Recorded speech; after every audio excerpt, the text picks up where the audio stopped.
Hi, bonjour et bienvenue dans ce nouvel épisode du podcast Autour d'un café. Je suis Mariam. Je suis host de ce podcast depuis un peu plus d'un an maintenant et j'ai décidé de me mettre sur YouTube. Donc s'il vous plaît, soyez indulgents avec moi parce que c'est hyper intimidant une caméra. Franchement, si vous avez pas envie de voir ma gueule, c'est ok, il y a des jours où moi si je peux pas me voir. Je suis également présente sur Spotify, Deezer, Podcast Addict, Apple Podcast, bref, je mettrai tout ça en description. Honnêtement, je vais y aller sans intro, sans transition. Les filles, est-ce qu'on peut s'arrêter juste 2 secondes sur nos standards hyper éclatés? Genre vraiment, parfois j'entends des standards du style l'hygiène.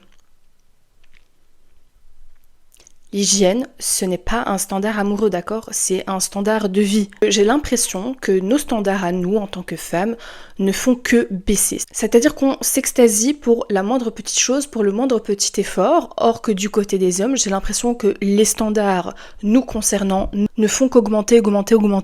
C'est-à-dire que, en plus d'être une femme indépendante, il faut que tu sois belle, la base, il faut que tu t'entretiennes, il faut que tu sois tout le temps douce, gentille, de bonne humeur, compréhensive, patati et patata. Et nous, on s'extasie juste parce que le gars nous a écrit. Juste parce que le gars a payé au premier date, juste parce que le gars... Enfin bref, des choses vraiment... C'est le minimum syndical, c'est pas grand chose, mais on s'extasie par la moindre petite chose. Et moi en fait, j'ai déterminé qu'il y avait 2 aspects qui contribuent au fait qu'on recherche vraiment le minimum syndical. C'est en fait, premièrement parce que j'ai l'impression que, surtout nous les femmes, on est quand même soumises à énormément de pression. Déjà premièrement sur notre valeur, c'est-à-dire que j'ai l'impression que nous les femmes, on doit tout le temps prouver. On doit tout le temps être là à prouver, notre place dans l'univers, dans une entreprise, qu'on est assez belle, qu'on est assez qu'on est assez fraîche, assez intelligente, assez... Enfin bref, que les médias contribuent pas mal à ce qu'on manque de confiance en soi, et que les standards déjà, en règle générale, dans la société pour les femmes est déjà énorme. Et donc en fait, ce que les hommes demandent n'est que le reflet de ce que la société nous demande. Donc déjà il y a cet aspect-là, et puis il y a surtout... le fait que en tant que femme, on s'attende à ce que tu sois casée à tel âge, que en fait tu dois vite trouver la personne qui va être ton conjoint, parce que sinon, passer un certain âge, ou genre plus les années avancent, je sais pas pourquoi il y a ce mythe qui tourne, genre plus les années avancent, et moins tu vas avoir de chances de trouver ton partenaire de vie, parce que tu seras moins jeune. Donc voilà, je ferai un épisode là-dessus, parce que j'ai beaucoup de choses à dire là-dessus, mais sur le fait que y a clairement une discrimination liée à l'âge pour les femmes. Et en fait que genre à partir d'un certain âge t'es un peu périmé, ou genre en gros t'as vraiment moins de succès, ou qu'en gros tu seras moins jolie. Personnellement j'ai vu plein de femmes qui justement avec les années s'embellissent. Il y a cette pression derrière nous sur le fait de vite trouver quelqu'un, de par son entourage, de par son cercle familial, par son cercle amical. Et donc du coup on se dit bon allez, tant qu'il a le minimum syndical, c'est-à-dire il a un job, il est gentil, il est ci, il est ça, alors c'est bon, je vais pas être assez patiente que pour rechercher ce que je veux véritablement, parce que au fond de toi tu sais ce que tu veux véritablement, mais l'entourage nous met tellement une pression qu'on se dit ah mais non, mais si je lâche cette personne-là, qui est bonne, mais qui n'est pas... Qui ne correspond pas vraiment à des standards qu'on pourrait avoir, ou genre à la personne qu'on pourrait imaginer, et on se dit je vais pas laisser filer cette chance, parce que je sais pas si dans le futur je vais avoir une autre opportunité entre guillemets de trouver quelqu'un qui veut bien s'engager avec moi. Parce que c'est vrai qu'on se dit aussi oui, là j'ai quelqu'un en face de moi qui me propose un réel engagement, parce que ça aussi c'est une problématique, la peur de l'engagement. Et donc du coup on se dit non, mais vas-y, il y a tellement de gars qui ont peur de s'engager avec moi que du coup, j'ai pas envie de laisser filer la seule personne qui veut bien me le proposer. Et genre, c'est triste, mais moi j'ai déjà entendu ce genre de discours en mode j'ai plus la patience d'attendre, j'ai la flemme, j'ai plus envie de patienter, d'attendre la personne que je voudrais vraiment avoir dans ma vie. Et donc du coup, je vais me contenter, c'est horrible, je vais me contenter de cette personne-là qui s'est présenté à moi et qui me propose un engagement. Tout à l'heure, j'ai parlé de genre quelqu'un de gentil, de respectueux, etc. Il y a un avion qui passe. J'espère que vous l'entendez pas. Pour ceux qui le savent pas, mais ceux qui connaissent peut-être déjà mon podcast, je sais pas si vous allez passer par là, mais mon podcast c'est un aéroport. C'est-à-dire que y a pas un seul épisode où t'entends pas un avion passer. En plus on est en été, donc c'est encore pire. Le respect, la gentillesse, la bienveillance, etc. Pour moi, personnellement, je ne vois pas ça comme un standard amoureux. Moi, je vois ça juste comme un standard pour être un bon être humain. Pourquoi est-ce que c'est important de définir des standards ? Je vais t'expliquer un truc. Déjà, nous les femmes, parce que je pense que c'est majoritairement des femmes qui vont m'écouter, mais je pense déjà que nous les femmes, on a une intuition de fou malade, et si tu ressens au début que ça pue la merde, ça va juste encore plus puer la merde. J'aime beaucoup cette phrase, je sais pas si vous l'avez déjà vu passer, mais en gros, les raisons que tu vas ignorer au début vont finir par être les raisons pour lesquelles tu pars au final. En fait, si tu décides d'ignorer des standards ou si tu t'écoutes pas suffisamment, forcément que tes expériences vont être mauvaises, forcément que le truc où tu te disais au début, ouais, vas-y, il a pas ce standard-là, qui est quand même relativement important pour moi, mais je vais quand même y aller. Mais en fait, tu vois ce standard que t'as ignoré, où tu te disais quand même, ouais, ça avait de l'importance, ça a quand même son poids, etc. En fait, ce n'est qu'une bombe à retardement, et forcément qu'à un moment donné, ça va te péter à la gueule, parce que en fait, t'as rien à faire. Pour toi, c'est important, ça touche à tes valeurs profondes, ça touche à ta personne, donc tu ne peux pas juste fermer les yeux et ignorer ça. Très très important que je voulais dire. Quand tu commences à date quelqu'un, ok, ne sois pas dans l'agressivité en mode alors moi, je veux ça, je recherche ça, je veux ça. Tu commences à le bombarder d'informations, tu commences à le bombarder avec des injonctions. Il faut que tu aies ça, il faut que tu aies ça. Si tu n'as pas ça, c'est bon. Non, ne fais pas ça. Non, vraiment, ne fais pas ça. Moi, le meilleur conseil que je puisse te donner, c'est tu t'assois confortablement et tu regardes. Tu regardes, tu analyses, tu vois ce que la personne, elle a à te proposer. Qu'est-ce qu'elle a sur le menu? Et si son menu n'a pas l'air appétissant pour toi, tu iras manger dans un autre restaurant. C'est comme ça, c'est tout. Il y a des gens qui aiment les sushis, il y a des gens qui n'aiment pas.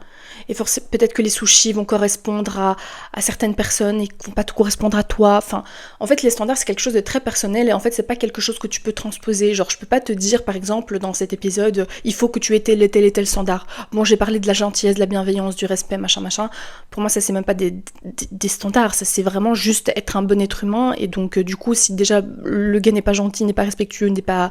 Bon, bah, faut pas s'attendre à ce que ce soit les meilleurs des conjoints, quoi. Les standards, c'est quelque chose de hyper personnel et certaines personnes vont te dire tu places trop de standards ou tu places des standards trop hauts parce que aussi beaucoup ce qui est reproché aux femmes qui atteignent un certain âge, qui approchent de la trentaine généralement, on va leur dire par exemple tu peux pas te permettre d'être aussi exigeante, tu peux pas te permettre d'en demander autant.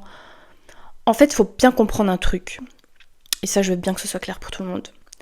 Les gens comme ça, tout ce qu'ils font, c'est transposer leurs propres pensées limitantes sur toi. C'est-à-dire que eux pensent que jamais ils vont trouver quelqu'un comme ça. Eux pensent que jamais ils auront réellement ce qu'ils veulent vraiment, ce qu'ils ont réellement besoin. Et donc du coup, ce qu'ils vont faire, c'est essayer de te dissuader. Ça, c'est leur réalité, ça c'est dans leur tête, mais leur réalité n'est pas forcément la tienne. Donc t'écoutes les gens, mais au final, il n'y a que toi qui sais ce qui va être bon pour toi. Que toi qui sais réellement ce dont tu as besoin. Il n'y a que toi qui sais réellement ce qui te fait vraiment plaisir. Il n'y a que toi qui sais, en fait. Tu vois ce que je veux dire? Il n'y a personne qui vit tes émotions à ta place. Il n'y a personne qui va vivre au quotidien avec cette personne-là à ta place. Donc, oui, ta famille, elle va l'avoir quoi? Un repas de famille de temps à autre. Tes amis, encore moins. Donc, au final, leur opinion importe peu. Et je dis ça parce que ça m'est arrivé récemment. Je disais à mon entourage, par rapport à la personne avec laquelle je discute actuellement, il a fait 2-3 trucs qui étaient pas ouf. Et du coup, à cause de ces choses-là, il ne rentre plus en réalité dans mes standards.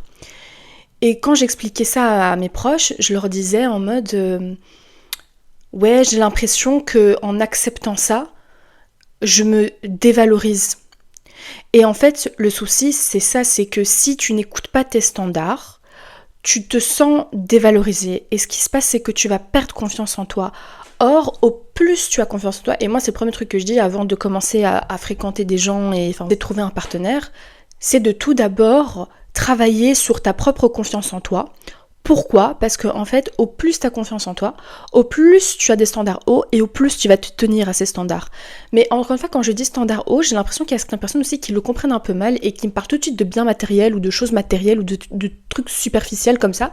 Et mes neurones ont du mal à connecter ces informations. Je me dis, mais pour moi, des standards, ce n'est pas forcément lié au matériel. Je veux dire, il y a des gens qui ont des standards matériels, et ça, je vois beaucoup sur les réseaux sociaux. Une fois, tes standards n'est pas celui des autres, et par exemple, je vois des gens qui disent, par exemple, moi, par exemple, je ne tolère pas si, à un moment donné, dans la relation, ils me demandent de faire 50-50, c'est-à-dire qu'ils vont dire que 100% des frais va à l'homme. Ça, je vois ça énormément sur les réseaux sociaux.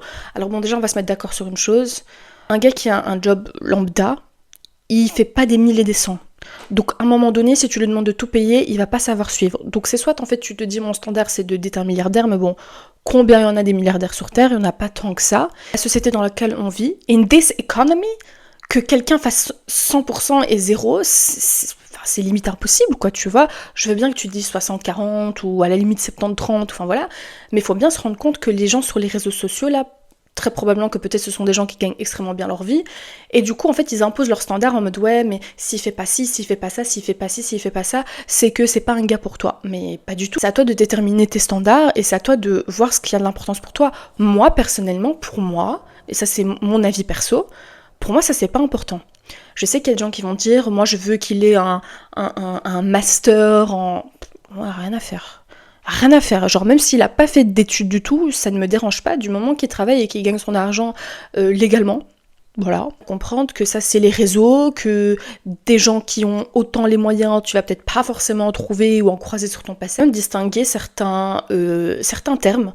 C'est-à-dire que tu as les standards, qui sont en réalité le minimum syndical. Aussi les préférences, et ça c'est vraiment très superficiel, on va dire, genre en mode, je sais pas, moi je veux qu'il fasse 1m85, qu'il soit brun, barbu, nanana. En fait, ça c'est des choses sur lesquelles tu dois pas t'arrêter, jusqu'à une certaine mesure. Et je vais me permettre de dire un truc, parce que j'entends beaucoup ce discours, surtout des femmes, parce qu'on ne s'intéresse pas trop à être superficiel, c'est-à-dire qu'on nous demande de prendre soin de nous, mais on peut pas exiger un partenaire qui soit, qu'on trouve beau.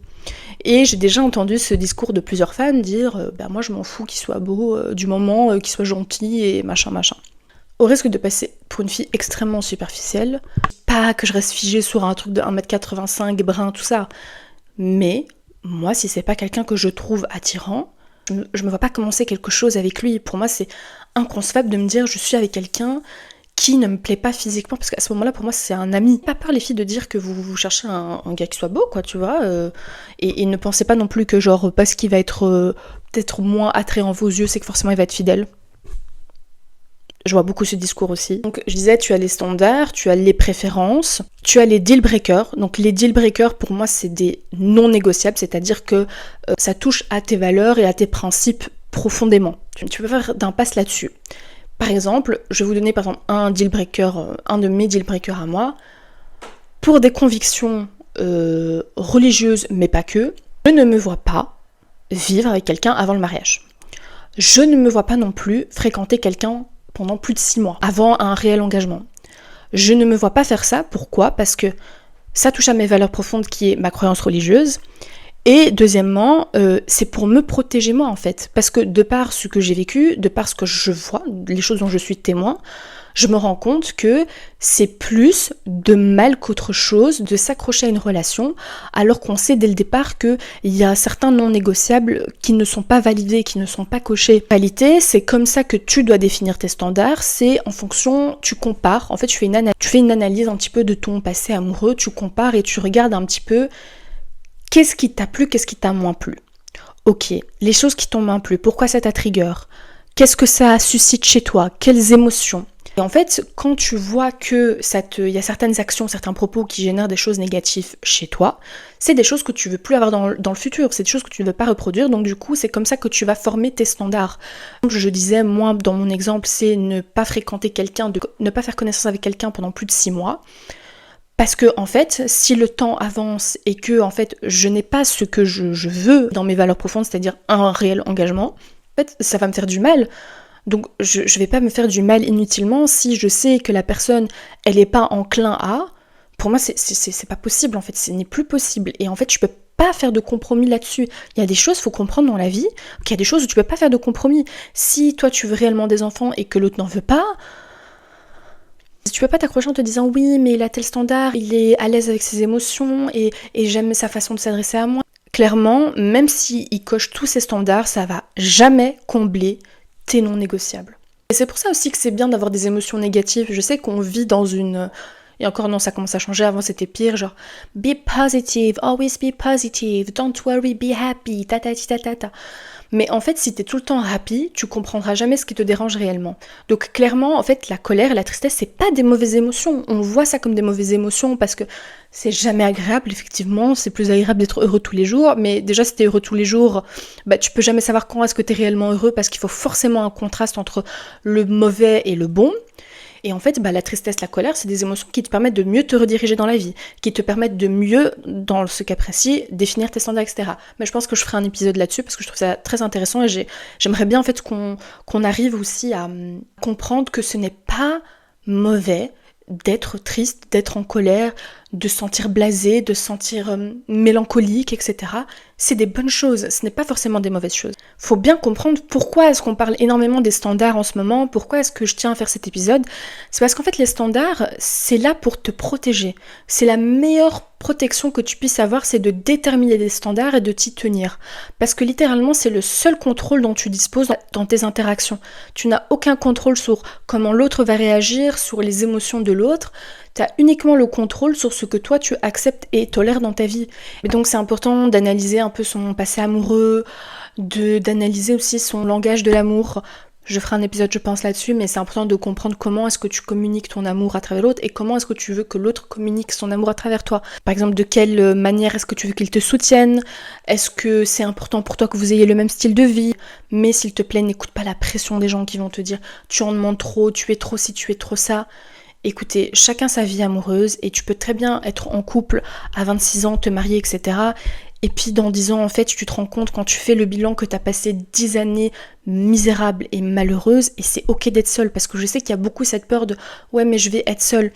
Être en couple, c'est pas non plus chose facile. Être en couple avec le mauvais partenaire, c'est pas non plus chose facile. Et en fait, tu peux pas comparer ta vie à celle des autres. Et c'est important de comprendre ça, de comprendre que toi aussi tu auras droit au bonheur si tu y crois. Enfin, c'est important d'être assez patient que pour l'attendre.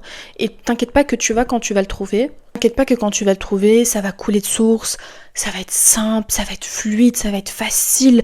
Pas de tracas, pas de stress, pas de... Non. Évidemment qu'il aura peut-être pas tout ce que tu veux, mais je veux dire par là qu'il doit quand même avoir une grosse partie de tes standards. Et il doit répondre à pas mal de tes critères quand même, tu vois. Et c'est pour ça que c'est important de pas date en étant désespéré ou en ayant peur d'être seul, etc. Et c'est important de commencer son self-love journey. J'ai fait vraiment la fille que je déteste, tu sais. Celle qui veut trop prouver qu'elle parle anglais. Ouais. J'espère que cet épisode vous a plu. N'hésitez pas à me dire ce que vous en avez pensé en barre de commentaires, etc. S'il vous plaît, soyez gentils avec moi, parce que sur internet, parfois les gens sont méchants. Comme dirait le grand poète Niska, le monde est méchant. N'hésitez pas à me dire si vous préférez ce format. J'ai décidé de faire une chaîne YouTube parce que c'est vrai qu'il y a pas mal de gens qui sont venus me dire en fait, j'aime les podcasts, mais j'aime bien quand ce soit visuel. Ok, la dame est d'accord avec moi dehors. Pas non plus à me suivre sur sur mon réseau social et Instagram. Je pense que je vais faire une autre vidéo la semaine prochaine sur un phénomène de société. Mon podcast, c'est un peu tout. C'est un peu de dev perso, c'est un peu de phénomène de société, c'est un peu de tendance, actualité entre guillemets.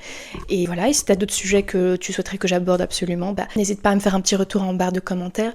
Et moi, je te donne rendez-vous la semaine prochaine pour un nouvel épisode. Prends soin de toi.